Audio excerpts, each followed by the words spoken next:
আমরা এখন easy physics বই থেকে সিলেট বোর্ড 2022 সালের বোর্ড প্রশ্নের সমাধান করাবো। তোমরা এখনও যারা আমাদের ইজি ফিজিক্স বইটি সংগ্রহ করোনি দ্রুত সংগ্রহ করে ফেলো। চলো আমরা সমাধানে চলে যাই। সিলেট বোর্ড 2022 প্রশ্নের আগে দেখি কী বলেছে, যে বিভব শক্তি কাকে বলে।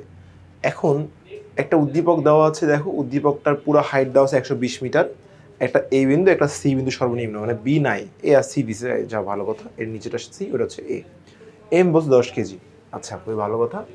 এখন যদি আমরা একটু হিসাব করি, ক নাম্বারটা, বিভব শক্তি কাকে বলে। আমরা জানি যে কোনো একটা বস্তুকে স্বাভাবিক অবস্থা বা অবস্থান থেকে অন্য অবস্থানে নিলে তার মধ্যে একটা শক্তি সঞ্চয় হয়, এই শক্তিটাই হচ্ছে বিভব শক্তি। তাহলে কোনো একটা বস্তুকে স্বাভাবিক অবস্থান থেকে এখান থেকে নিয়ে তুমি উপরে তুললা, অন্য অবস্থায় নিলে তার মধ্যে একটা শক্তি, যে শক্তিটা সঞ্চয় হবে সেটাই হচ্ছে বিভব শক্তি। তাহলে আমরা একটু বইয়ে দেখি কি বলেছে। বইয়ে বলেছে, দেখো স্বাভাবিক অবস্থান থেকে অবস্থা বা অবস্থান থেকে পরিবর্তন করে অন্য কোনো বস্তুকে অন্য কোনো অবস্থানে নিলে যে শক্তি সঞ্চিত হয় বা অর্জন করে তাকে বলা হচ্ছে স্থিতিশক্তি বা বিভব শক্তি। কারণ বিভব শক্তি অপর নাম হচ্ছে স্থিতি শক্তি। ওকে, এরপর আমরা যদি একটু যাই, হ্যাঁ, এখানে খ নাম্বার কোশ্চেন একটু দেখি আমরা কি বলেছে। দেখো খ নাম্বার বলছে যে নিউক্লিয়ার রিঅ্যাক্টর কন্ট্রোল রড ব্যবহার করা হয় কেন। নিউক্লিয়ার রিঅ্যাক্টর কন্ট্রোল রড ব্যবহার করা হয় কেন। আসলে কন্ট্রোল রড ব্যবহার করা হয় কেন জানো, যখন নিউক্লিয়ার রিঅ্যাক্টরটা ঘটে, মানে নিউক্লিয়ার আমরা বিক্রিয়া দেখেছি যে একটা ইউরেনিয়ামকে যেটা ছিল 92 ছিল পারমাণবিক সংখ্যা, 235 ছিল ভর, যখন একটা নিউটন দিয়ে আঘাত করা হয় তখন ভেঙে কটা বের হয় বলতো, তিনটা নিউটন কিন্তু এখান থেকে বের হয়। সো তুমি যদি এটা দিয়ে আবার একটা ইউরেনিয়ামকে ভাঙবো, আরেকটা ইউরেনিয়ামকে ভাঙবো, আবার 3টা নিউটন বের হবে। সো এইভাবে লাস্ট পর্যন্ত কিন্তু লাস্টে কোটি কোটি কোটি কোটি নিউটন বের হয়। তো এইগুলা যদি নিউক্লিয়ার পাওয়ার প্ল্যান্টে নিয়ন্ত্রণ করা না যায়, সেখানে কিন্তু বিস্ফোরণ ঘটাতে পারে। তো এগুলাকে নিয়ন্ত্রণ করার জন্য কন্ট্রোল রড ব্যবহার করা হয়, যেন কি বলতো এগুলো অনিয়ন্ত্রিত আচরণ না করে, বিস্ফোরণ না ঘটায়।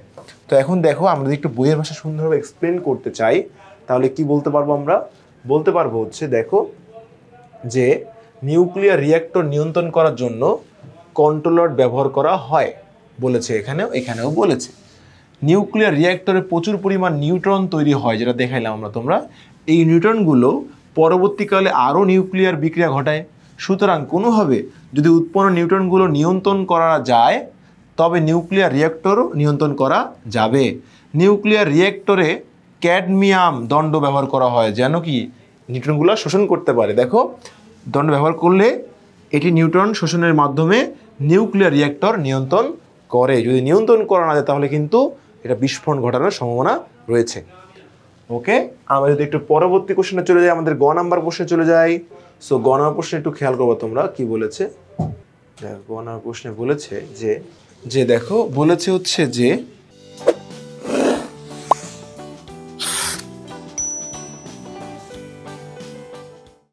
এ বিন্দু থেকে বস্তুকে মুক্তভাবে পড়তে দিলে এটি কত বেগে সি বিন্দুতে আঘাত করবে। অর্থাৎ এটা আসলে গতি অধ্যায়ে একটা নর্মাল ম্যাথ দিয়েছে, নর্মাল ম্যাথ।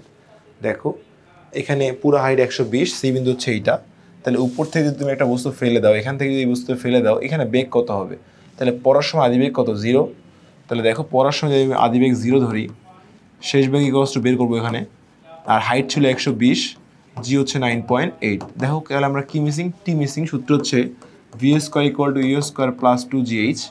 তাহলে ভি ইকুয়ালস টু আদিবেগ তো 0 হলে, আদিবেগ 0 ইউর কোনো ভ্যালু নাই, রুট চলে যাবে ওদিকে, 2 × 9.8, হাইট হচ্ছে কত বলে 120।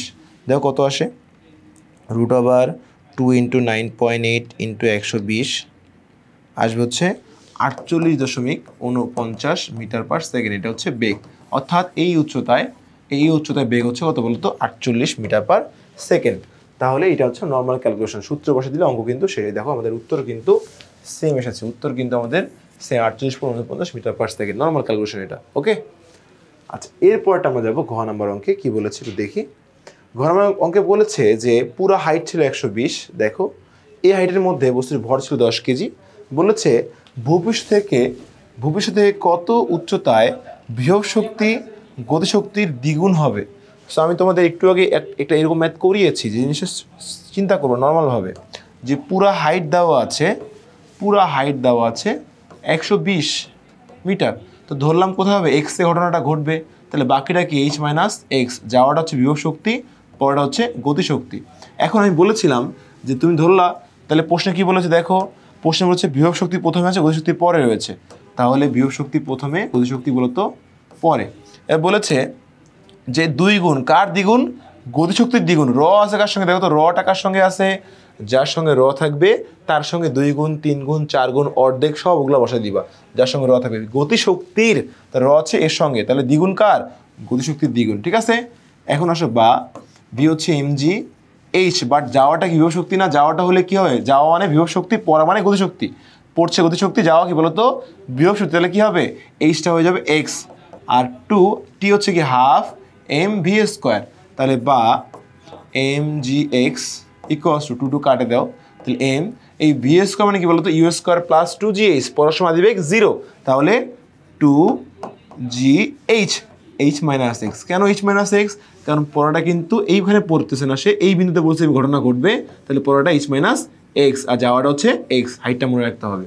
এবার দেখো এম এম কাটা দাও আর হচ্ছে জি জি কেটে দাও, থাকতেছে বা x equals two 2h minus 2x, এই 2 দিয়ে দুটো গুণ হয়ে যাবে, বা 3x ইকুয়ালস টু 2h, তাহলে বা x ইকুয়ালস, ধরছিলাম এক্সে ঘটনা ঘটবে, যে এক্সে ঘটনা ঘটবে, তাহলে x equals to 2h by 3, তাহলে h কত ছিল বলতে 120 ছিল পুরো হাইট, এই যে পুরো হাইট ছিল 120 ভাগ হচ্ছে 3, তাহলে 120 ইন্টু 2 ভাগ 3 আসবে হচ্ছে 80 মিটার। তাহলে 80 মিটার উচ্চতায় হচ্ছে কী হবে, গতিশক্তি বিভব শক্তি গতিশক্তির দ্বিগুণ হবে। নর্মাল ক্যালকুলেশন আমি যেভাবে দিয়েছি এভাবে তোমাদের জন্য বেস্ট ইজিয়েস্ট ওয়ে। ওকে, দেখো আমাদের বইয়ে আলটিমেটলি কিন্তু যেভাবে করুক না কেন উত্তর কিন্তু ডিফারেন্ট হবে না। দেখো এখানে ওরা ধরে নিচ্ছে এক্সে ঘটনা ঘটবে এইচ মাইনাস এক্স বাকিটা, তো এখানে ওরা বেগটা বের করে নিয়েছে ইউ স্কোয়ার প্লাস 2gh বের করে নিয়েছে, আমরা বেগ টেক বের করার দরকার নাই ভাইয়া। দেখো ওরা বেগ বের করুক যাই বের করুক, দেখো ক্যালকুলেশনটা কিন্তু সেমভাবে করেছে। দেখো এই যে ভি সমান সমান 2t আমরা প্রশ্ন ধরেছি না এখান থেকে, এবার ওরা বেগ বের করে মানগুলো বসিয়েছে, দেখো মান সেমভাবে বসিয়েছে, দেখো আলটিমেট উত্তর কিন্তু সেম। সো আশা করি তোমরা এটা বুঝতে পারছো। তো তোমাদের কাছে যেটা বেটার মনে হয় তুমি সেটা করতে পারো, কোনো সমস্যা নেই। তো তোমরা এখনও যারা আমাদের ইজি ফিজিক্স বইটি সংগ্রহ করোনি দ্রুত সংগ্রহ করে ফেলো। নেক্সট পর্বে দেখা হবে। আল্লাহ হাফেজ।